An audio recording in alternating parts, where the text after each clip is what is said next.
ng'ado yien ni en e gima timo gima duong' e yor mar kelo koth. Okonyo gimiluongo ni the hydrological cycle, kaka pi luorore koa e lowo nyaka odhi e alwora nyaka odhi e polo mochako oduogo chwe kaka koth.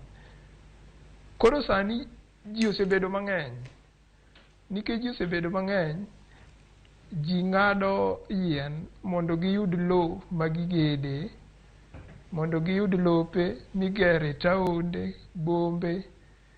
Koro mano miyo alwora okethore. Mashinde mwatiyogo tiyo gi gases.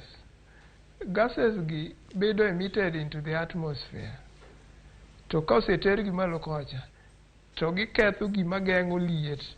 Emomiyo sani yudo ka nitie gimiluongo ni global warming. Liet ng'eny ahinya e pinyni. Ma koro mago miyo wabedo gi nyawo e yo ma alwora onego konywago kaka jomodak e wang' pinyni. Clifford. Erokamano ahinya. An waduogo gidi kanyo mondo mi warang bende kama iwacho ni gik mopogore opogore ni nyaka sani en gik mage monyalo tim mondo